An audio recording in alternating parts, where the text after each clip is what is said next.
परमेश्वर के वफादार सेवक की कहानी। अय्यूब। यहाँ इस बीमार आदमी को देखिए।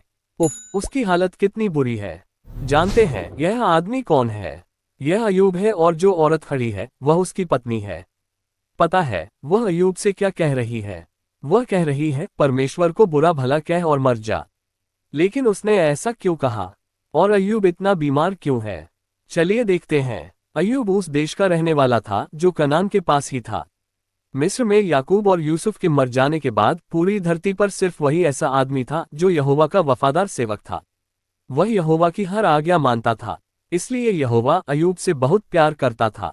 मगर कोई और था जो अय्यूब से नफरत करता था। जानते हैं कौन? परमेश्वर का दुश्मन शैतान। उसी ने आदम और हव्वा को परमेश्वर की आज्ञा तोड़ने के लिए बहकाया था। इसलिए उसे लगा कि वह बाकी सब लोगों से भी परमेश्वर की आज्ञा तोड़वा सकता है। मगर क्या वह ऐसा कर पाया? जी नहीं। हम पिछली कई कहानियों में परमेश्वर की बात मानने वाले बहुत से लोगों के बारे में पढ़ चुके हैं। क्या आपको उनमें से कुछ के नाम याद है? यहोवा शैतान को बताना चाहता था कि वह सभी लोगों को बुरा नहीं बना सकता। इसलिए उसने शैतान से कहा, अय्यूब को देखो, वह मेरी हर बात मानता है। शैतान ने कहा, हाँ, लेकिन सिर्फ इसलिए क्योंकि आपने उसे बहुत सी अच्छी अच्छी चीजें दी हैं। अगर आप ये सब उससे ले लें तो देखना वह आपको जरूर बुरा भला कहेगा। तब यहोवा ने कहा, अगर ऐसी बात है तो उसका सब कुछ छीन कर देख लो।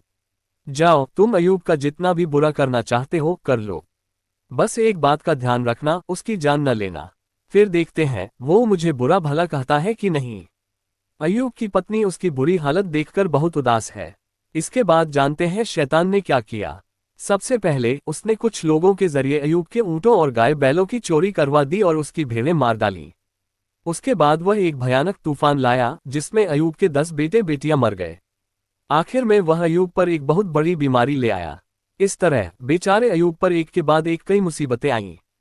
इन सब से परेशान होकर उसकी पत्नी ने उससे कहा, परमेश्वर को बुरा भला कह और मर जा। मगर अय्यूब ने ऐसा नहीं किया।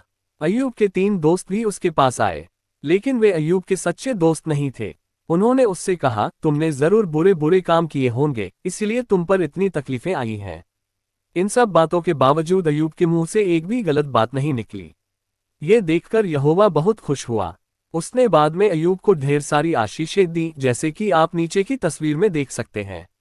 परमेश्वर ने अय्यूब को ठीक कर दिया। अय्यूब के 10 सुंदर सुंदर बच्चे हुए। उसके पास पहले से भी दुगने गाय बैल ऊंट और भेड़ें हो गईं। क्या आप भी अय्यूब की तरह सच्चे और वफादार इंसान बनेंगे? अगर हाँ, तो परमेश्वर आपको भी आशीष देगा। और जब ये पूरी धरती अदन बगीचे की तरह ही खूबसूरत हो जाएगी, तब आप वहां हमेशा हमेशा के लिए जी सकेंगे। परमेश्वर आपको आशीष दे इस कहानी के अनुसार। आमीन।